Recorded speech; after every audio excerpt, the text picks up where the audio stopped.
I'm Elisa Parenti in Washington, and you're watching Bloomberg Technology. Here's a check of your first word news.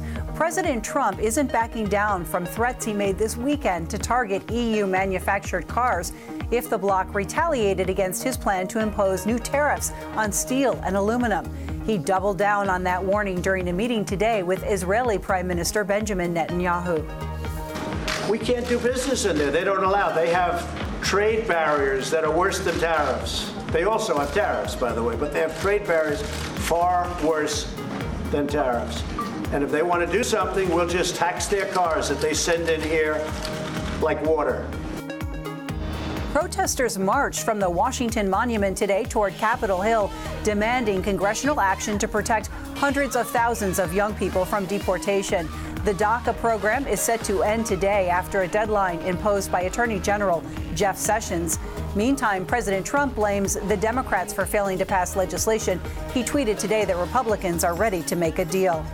And lawyers for Bill Cosby are trying to stop some accusers from testifying at his sexual assault trial. Meantime, Republican Senator Tad Corcoran is the latest lawmaker to step down from Congress, citing health concerns. Global news 24 hours a day, powered by more than 2,700 journalists and analysts in more than 120 countries. I'm Elisa Parenti, and this is Bloomberg.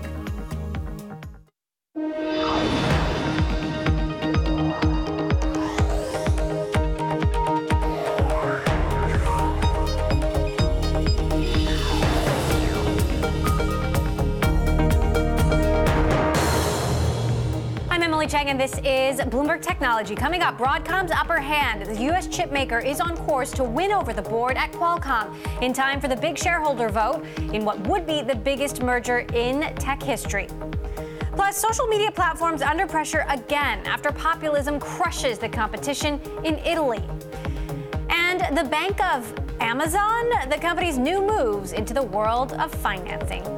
But first, to our lead.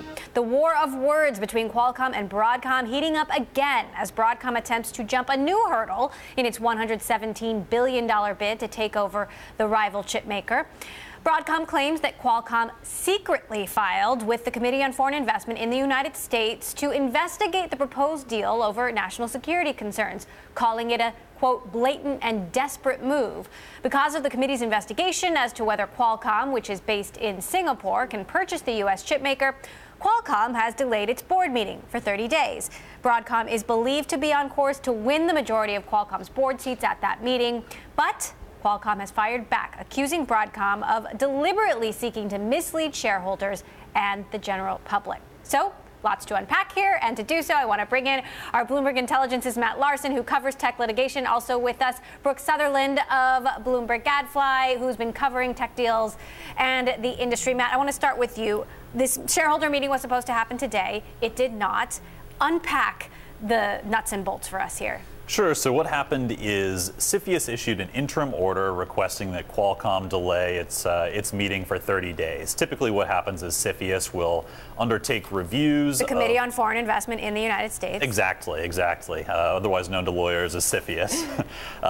They typically take 30 days to review these types of issues, figure out if there is a threat to national security or infrastructure interests from a foreign company investing in a U.S. company or a company that does business in the U.S. So is this something that Cepheus wouldn't have looked into, or do the accusations from Broadcom hold water?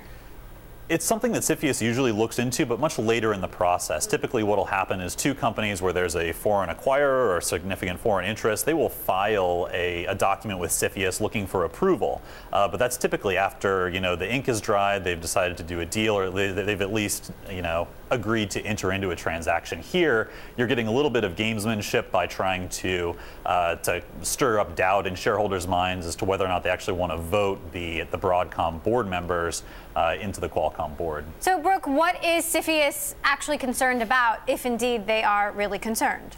Sure, and I think it's a valid concern, and I think there's been some lawmakers have raised the possibility of whether we could see copycats who would look at Broadcom's strategy and say, this company, if they were to be successful, got effective control of this U.S. company via a proxy fight. And I think, that's why they felt compelled to sort of intervene at this stage. It is unusual, but I think given the circumstances, given the tactics that Broadcom has used to try to push its takeover bid ahead, I think this really sort of did merit it. And one thing that was interesting to me is Broadcom said that Qualcomm filed this, secret request with Cepheus back in January. So I think it's important to note that it's not like Qualcomm just called up Cepheus over the weekend and thought that they were maybe going to lose this vote and called in a favor. So this has been sort of an ongoing process. Qualcomm claims that Broadcom is, engaged in communications with Cepheus, which Broadcom has confirmed to a certain degree, but they just say it's about different things than Qualcomm does. Now, Matt, our reporting indicates that Broadcom does still have the upper hand here. Why? I think that it looks like it's an easy story to make. Qualcomm has had a lot of trouble with its licensing business. They're in a huge dispute with Apple. They're just getting shut out of collecting patent royalties. Around the world. Around the world, which is a big deal. Broadcom has said this model is broken. We should focus on the chip business, minimize patent trolling, or collecting licensing dollars. We should instead look at the value of chips and look to increase revenues via that business model. It's starting to look attractive to Qualcomm shareholders when you're being locked out from Apple revenues. There's potentially no end in sight to a very lengthy and complex legal battle. I think, kind of building on those shareholder concerns and fears is a pretty good tactic for Broadcom to implement. So, Brooke, how long do we expect the Cepheus review to take? And then once we get past that, then what happens? Sure. So this is really unprecedented. So we've got this 30-day delay. Cepheus could come out next week and say, you know what, this is fine. They could take the whole 30 days. This could drag on for longer. So we really don't know. So the question is, what does Broadcom do? Given that it seems like shareholders aren't on its side, it seems like Broadcom would be inclined to sort of wait this out. And if it's successful, in getting Cepheus to give its blessing to this deal, then that does remove one hurdle for shareholders to sort of get to the acceptance point on this deal. And so, in theory, if they can be successful here, it makes their path at that shareholder vote easier. What will the impact, Matt, be at this shareholder meeting if indeed it happens as planned? If it happens as planned, we'll see if it comes out in favor. If Cepheus gives its stamp of approval, that's great news for Broadcom. There could be mitigation agreements. Broadcom can agree if there's some concern over international control to isolate portions of the business. They could have a plan, but that's a lot tougher to pitch to shareholders if you're starting to segment off portions of the business. So we'll see what Cepheus says. If they give the stamp of approval, that's great news for Broadcom. If not, then I think Qualcomm gains a little bit of leverage in convincing shareholders to not vote in Broadcom's favor. And Brooke, walk us through the machinations of the board. Shareholder surveys indicated that Broadcom may have gotten 4 seats if the vote happened. Broadcom wants more seats than that. Walk us through the particulars. Sure. So Broadcom has said if they don't get the majority, which is 6 seats, that they will walk away from this. So it will be very interesting to see what happens if they do only get 4 out of the 6. If you remember, ISS, the proxy advisory firm, came out for only 4 of Broadcom's nominees. So some shareholders may be following that sort of guideline. But at that point, you clearly have a message being sent from shareholders that they are not happy with the current Qualcomm management team. So whether it's a deal with Broadcom, whether shareholders, then turn and shift their focus to Qualcomm's pending acquisition of NXP, or whether we get down the road and if this all sort of falls apart, could you see an activist come in and maybe say, we need to rethink the structure of Qualcomm, we need to explore a breakup? JANA Partners put that forward a few years ago, and Qualcomm's management said no, but at this point in time, I don't think they still have the same leg to stand on to resist an activist if that one were to show up. Matt, will this have broader implications for other foreign companies looking to buy companies in the United States, or is this very particular to the Broadcom-Qualcomm spat?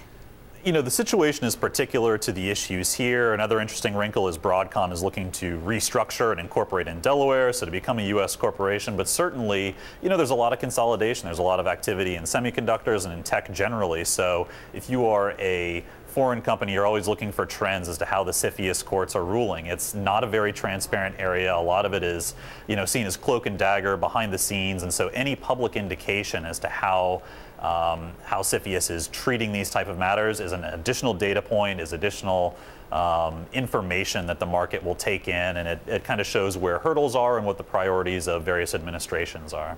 All right, we will keep watching. Matt Larson of Bloomberg Intelligence, Brooke Sutherland of Bloomberg Gadfly. Thank you both. Well, another day, another legal battle for Uber. Pennsylvania's Attorney General is suing the ride-hailing giant for violating the state's data breach notification laws.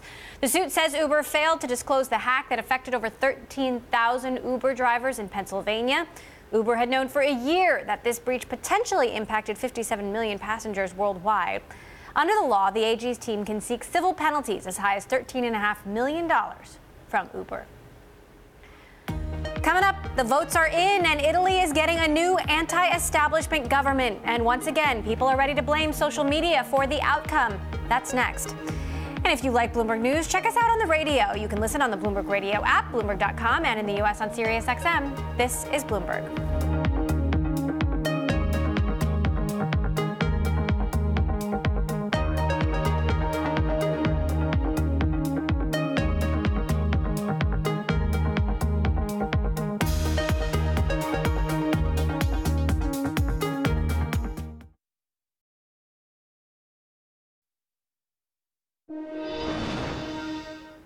Italy is set to usher in a new government following the Democratic Party's defeat in the general elections. Populist Five-Star Movement and the anti-migrant far-right League Party won big in the election, and just like the 2016 U.S. presidential elections, people are questioning the role social media played in the outcome.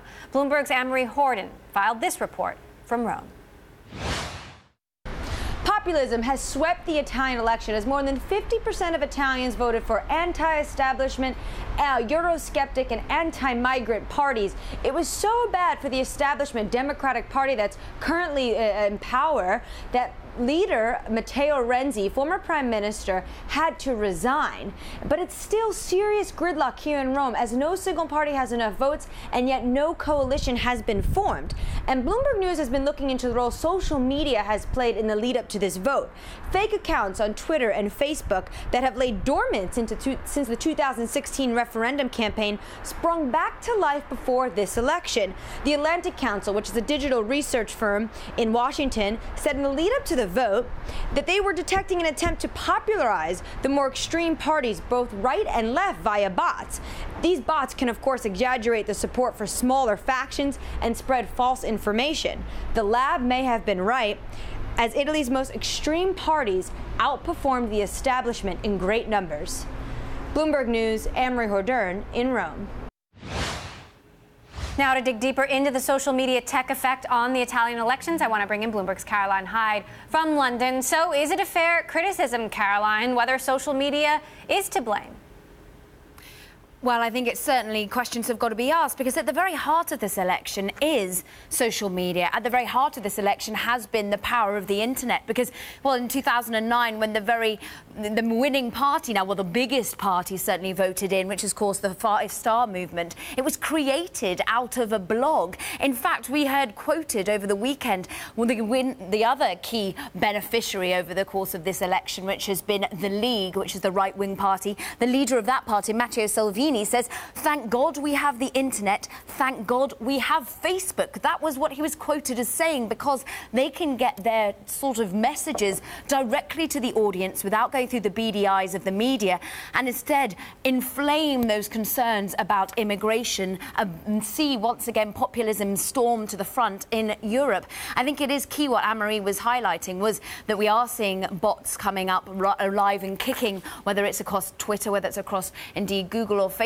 We're seeing, in particular, the number of Italians using the internet to get their news has risen. Secondly, key here is the fact that the number of fake news stories has been on the rise. The fact that they've exaggerated how well some of these right-wing parties were doing in the polls. We've seen doctored photos perhaps hit back at some of the more used to be the more popular parties, the centrist parties. They've come under misrepresentation in some of the photos and so-called fake news rife there. And notably, there's evidence evidence that really Russia is once again behind some of this misinformation. Bloomberg's been reporting that the state-controlled news agency, that's Sputnik Italia, was among the most influential foreign news organizations throughout the campaign. How has Italy tried to monitor social media activity and monitor these social networks? The government has been getting involved, some not too pleased with that, but overall there has been the Italian government setting up a so-called button that you could press if you did see any news that you thought would be fake. But notably, they've actually wanted Facebook and Google and Twitter to be their own regulators, to try and help them. In fact, Matteo Renzi, who we were just hearing from Anne-Marie, has stood down, has resigned. He was the previous prime minister. He laid blame for this very election at the door of social media because he thought that fake news had been behind the loss of his initial referendum and why he had to call the election to begin with. But he actually stood up in front of the likes of Facebook and the social networks in November saying, social networks, and especially Facebook, they need to help us have a clean electoral campaign. He said the quality of democracy in Italy today depends on a response to these issues. And we've heard responses in the past. We've heard Mark Zuckerberg at the beginning of this year try to push back on fake news by getting the user base of some 2 billion actually rate the quality of the news that they read, say whether they've seen the media sources, whether they rely, whether they trust the media sources that they're seeing in their news flow. But as yet, it doesn't seem that self-regulation has really been able to impact. And it does seem that fake news, that bots, that Russia has been able to drive forward and stir up some of this backlash to immigration and some of this hatred that has fueled the winning out of the right-wing parties here in Italy. So the government has asked tech companies for help, but the tech companies haven't really responded? I think as it stands, they haven't been able to respond. We've known that Facebook have been trying to get third parties involved. In fact, before the election was upon us in the run-up, we did know that Facebook launched a partnership, in particular with Pagella Politica. That's an independent fact-checking organization. They wanted to track fake news. They wanted to track these images. And we've also known that some other third parties have been along to help, pitching in. Open Police was one that was being helped monitoring some of the political adverts in particular. And in some places, perhaps they didn't need to help. Germany, in particular, we remember that election back in September of 2017. And there, fake news wasn't such an issue. There, we saw the main parties win out once again. So in some countries, perhaps this sort of self-regulation isn't needed. But in Italy, when you have migration as such a key concern, when you have the right-wing parties benefiting from false news, it looks as though, once again, the key companies here, that is Facebook and Twitter, are likely going to have some more questions to answer. All right, Bloomberg's Caroline Hyde for us there in London. Caroline, thank you so much for that update. Coming up, after diving deeper into healthcare, Amazon is dipping its toes into the world of finance. We'll look at Jeff Bezos' latest ambitious move next. And if you like the Bloomberg Terminal, check out TV Go, watch us online, click on our charts and graphics, and interact with us directly over the IB. You can go to TV Go on your terminal to find it, and also find us on Twitter. I'm at Emily Chang TV, and check out TikTok by Bloomberg, the first 24-hour global news network streaming live on Twitter. This is Bloomberg.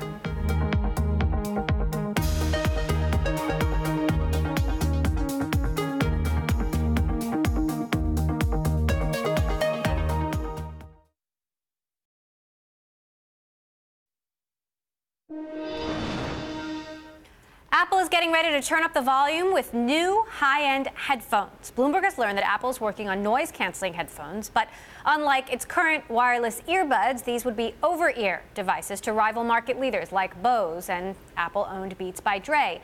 The company plans to launch the headphones as early as the end of this year, but has reportedly faced some development challenges that may push back the release. Well, are you ready to cash your checks with Amazon? That could soon be a reality if the e-commerce giant gets its way. The world's largest online retailer is in talks with big banks, including JP Chase and Capital One Financial, to create a checking account-like product.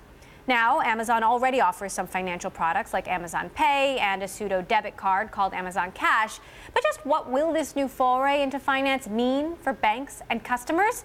To get answers to all those questions, I want to bring in our Bloomberg finance reporter, Jenny Serrane. Jenny, first of all, how exactly would this work, the Bank of Amazon, quote unquote? So we're a little light on details right now. Basically, all we know is that JP Morgan and Capital One are interested in becoming the Bank of Amazon of sorts. So they're interested in maybe providing a checking account-like product to Amazon and its very large customer base.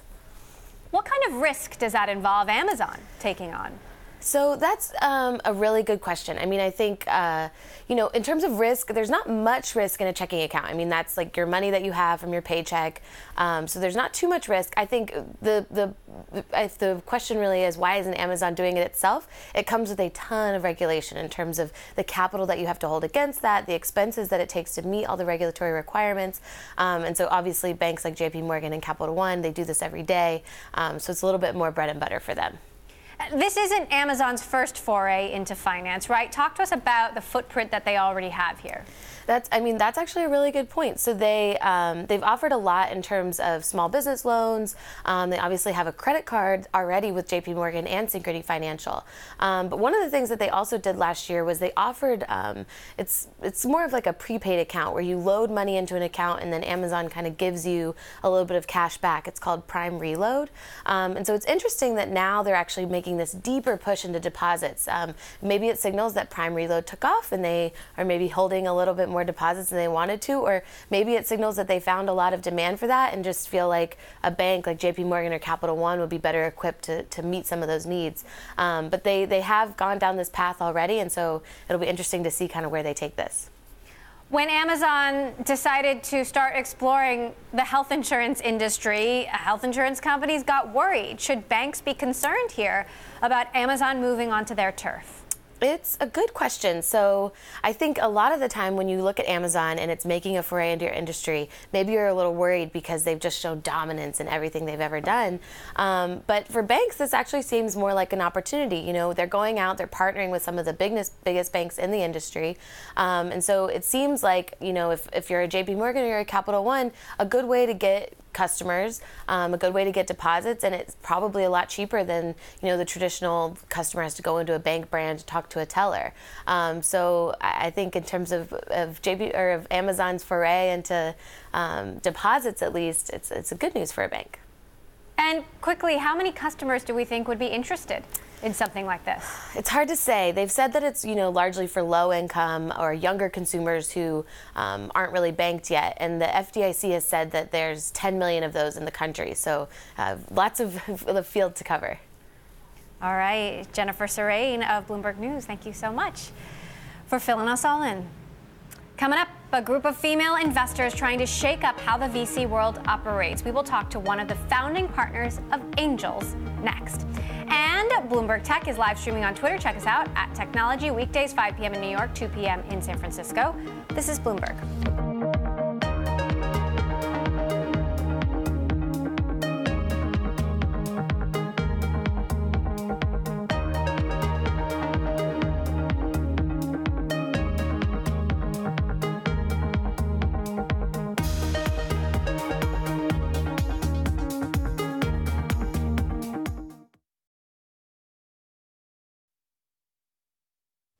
I'm Elisa Parenti in Washington, and you're watching Bloomberg Technology. Here's a check of your first word news. British Prime Minister Theresa May says she's confident an agreement will be reached with the EU about the UK's Brexit plans. The Prime Minister made her remarks to members of Parliament today.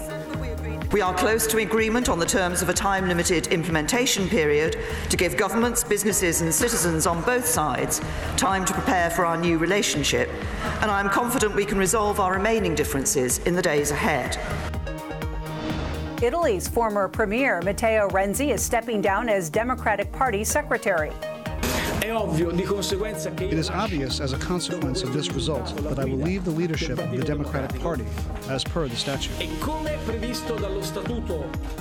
Renzi said his party will not support the new government after populist parties dominated last weekend's election. The election results were a stunning loss for the Democratic Party, which received 25% of the vote in 2013. Meantime, here in the U.S., longtime Donald Trump associate Sam Nunberg does not plan to cooperate with a subpoena from special counsel Robert Mueller, requesting that he appear before a grand jury. Nunberg told Bloomberg News, quote, "I'm not paying the money to go down there. I'm not going to spend 40 hours going over emails. I have a life." Global news 24 hours a day, powered by more than 2,700 journalists and analysts in more than 120 countries. I'm Elisa Parenti. This is Bloomberg. It's just after 5:30 p.m. here in Washington, 6:30 Tuesday morning in Hong Kong, where we are joined by Bloomberg's David Ingles with a look at the markets. David, hope to see some carry-through of the big rally we saw on Wall Street there in Asia. And, likely we're going to get those gains, Elisa, when things open up here. We have one market that's already open, 0.5% gains over in New Zealand. The major markets, though, 30 minutes to about 90 minutes from now, we're going to get a lot of these guys staggering out. You look at futures right now, I'm looking at about gains of maybe 2% when Japan opens up a bit later on. That's in 90 minutes' time. Australia opens up. It's rate decision day there. The RBA is essentially expected to keep rates on hold at the moment. There's some news, of course, out of Kobe Steel. That's one stock to watch when Tokyo opens up.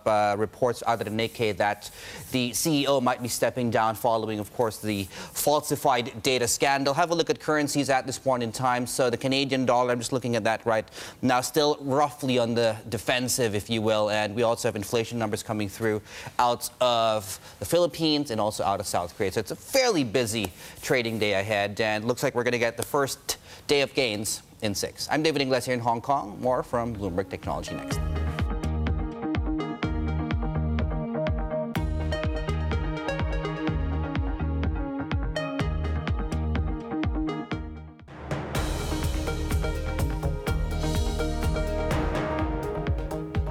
This is Bloomberg Technology. I'm Emily Chang. 3 years ago, a group of female Twitter employees decided to come together to form #Angels to pool their collective power to make tech investments and work on getting more women involved in startup investing as well. Since then, Angels has invested in more than 50 companies, and 30% of those businesses have a female co-founder or CEO.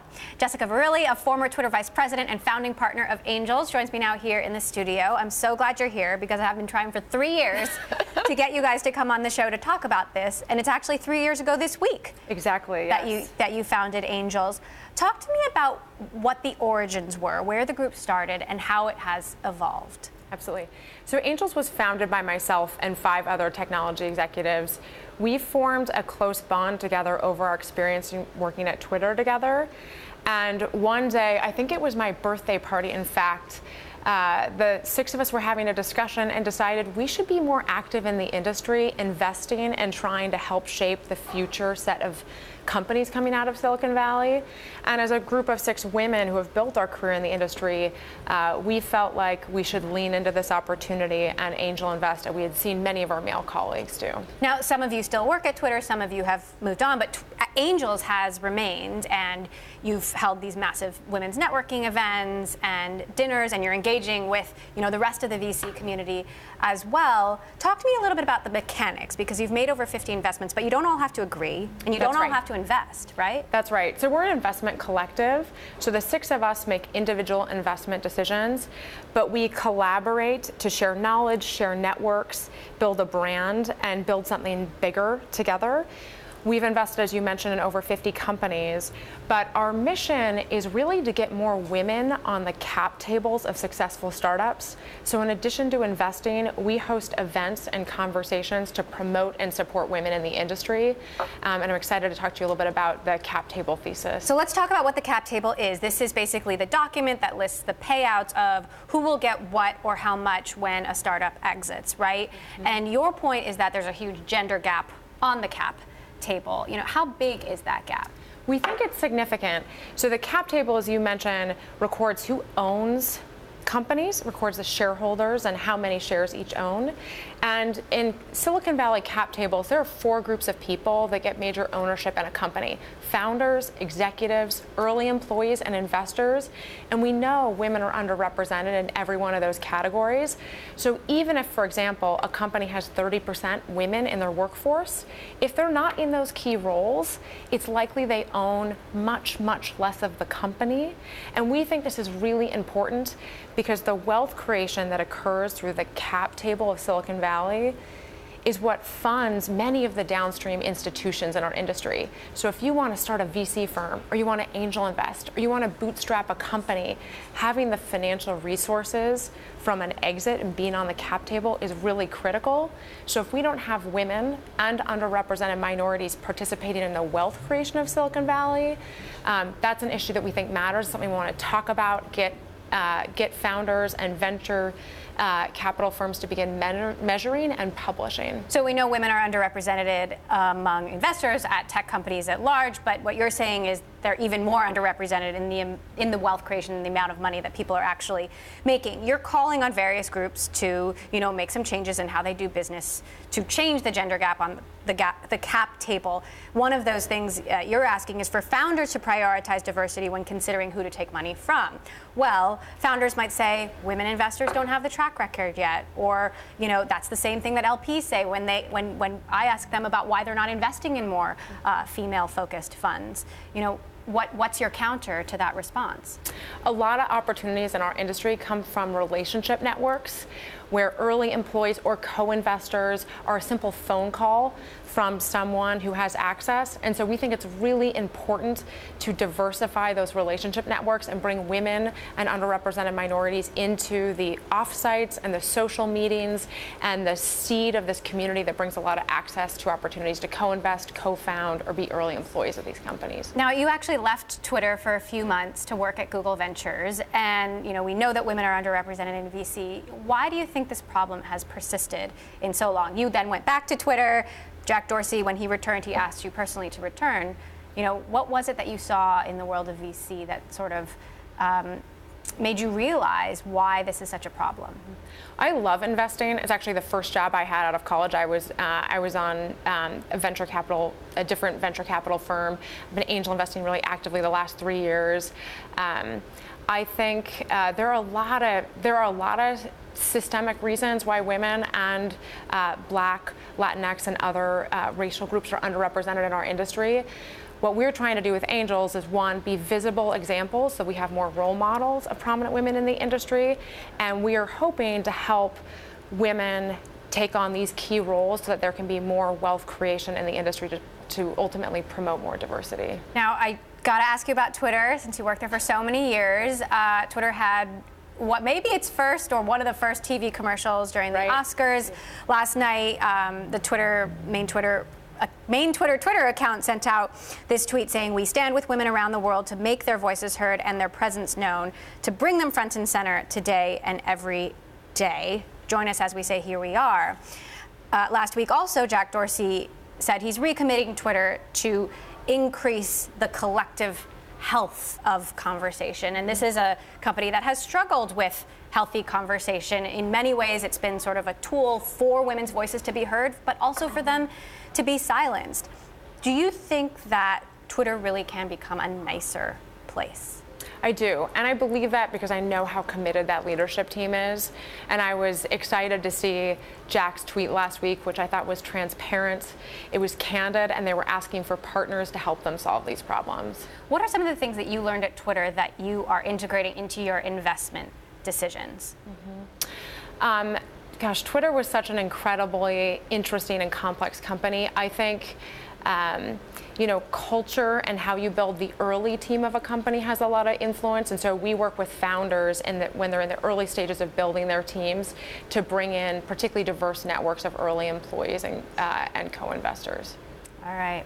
Jessica Verrilli, former Twitter executive, founding partner of #Angels. Thank you so much for joining us. Thank you for having me. The work that you're doing.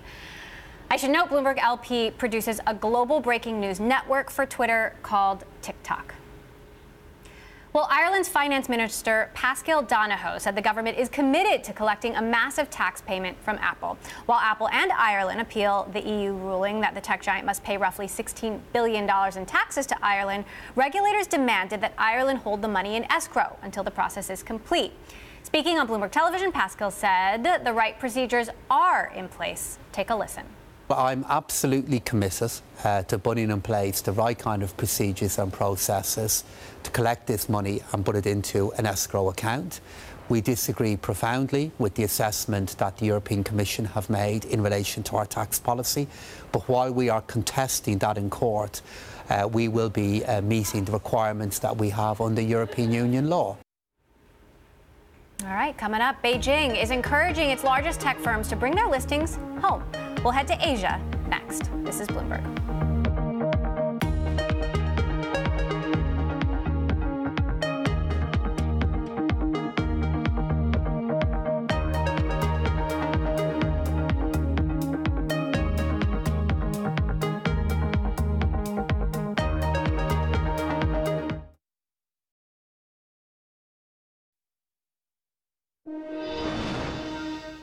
Tencent chair Pony Ma is calling on the Chinese government to introduce an ID system that would link travel documents with a mobile phone as part of a plan to boost regional trade between Hong Kong and the mainland. Ma met with the media ahead of China's annual National People's Congress and explained his legislative proposals. Border controls and different taxation regimes are two of the biggest obstacles for the Greater Bay Area project. Also, the free movement of high-skilled workers is yet to happen, because Hong Kong is concerned about the inflow of labor. So I suggested the idea of an ID system linking Hong Kong and mainland China to allow people to cross the border and make electronic payments more easily. Ma also fielded a question about the risk around blockchain and the cryptocurrency market. Take a listen. Blockchain is a really innovative technology, but we must be careful using it. Technology is good, but usage is important, and ICOs for digital currencies means a lot of risk. I'm not saying the technology isn't mature, but if everyone can easily create and use digital currencies, there could be huge issues for regulators. So even though cryptocurrencies are now very popular, we haven't participated in an ICO. Meantime, some of the biggest tech firms in China are being lured by regulators to float shares on the country's exchanges through dual listings. This coincides with an effort by neighboring Hong Kong to rework its regulations to lure tech companies to its exchange. Peter Elstrom is the managing editor of Asia Tech coverage for Bloomberg. He joins us live from Tokyo, and here with me in the studio, Bloomberg Tech Selena Wang. Peter, I'll start with you. What exactly is the motivation here, and how much progress are they making? Well, the backdrop is interesting here. You have the annual National People's Congress, this gathering of delegates, thousands of delegates from all over the country. And in the past, you would see business leaders come and kind of express their support for the administration. But they were typically traditional businesses in real estate, the state-owned enterprises. And this year, you're really seeing the coming out of these technology companies that have become some of the most valuable in the world. So leaders like Robin Li at Baidu is talking about listing his shares in mainland China, along with some of the other companies, including Sogu and NetEase. And they're talking about listing shares in mainland China in addition to listings overseas. So there's kind of a burnishing of the existing party's reputation if they're able to lure these real stars home. And it helps the tech companies because valuations in mainland China tend to be quite high. Selena, talk to us a little bit more about that, the pros and cons of this structure. So the Chinese stock market doesn't have the best reputation. They have some difficult regulations that these companies have to comply with. They're known for volatility and for sometimes spontaneous government intervention. So as Peter mentioned, this would be a good move on the Chinese government's part to really boost the reputation and attract some of these big listings. It's also great for a lot of domestic retail and institutional investors. They haven't really been able to participate in some of the greatest wealth creation in China's history of Alibaba, Baidu, and Tencent. So it would give them a chance to participate and really boost the valuations of these companies. And the retail investors are certainly very excited to get in on this if it becomes possible. And yet, Peter, some folks won't be pleased about this. Who are they? Well, there's competition for these listings, certainly. And right now, Hong Kong is competing to draw more attention. Historically, they have not allowed the dual-class shares that you've seen at many U.S. tech companies, including some foreign companies that are listed in the U.S. So they're competing aggressively for this business. But you can't have dual listings in places like Hong Kong and mainland China, or the U.S. and mainland China, too. Now, Selena, there are some big Asia tech IPOs in the pipeline, Tencent Music, Xiaomi. How do we expect those companies in particular to proceed? Absolutely. Well, these changing regulations, both in Hong Kong and mainland China, are going to play a big role in what they ultimately decide. Xiaomi, we've reported they're considering a dual listing both in Hong Kong as well as in China. Tencent Music Entertainment, we've also heard, is considering a sort of dual listing, and Tencent, as we know, is already listed in Hong Kong. So these stock exchanges are going to do everything that they can to attract these companies and gain those fees and to become the global leader here.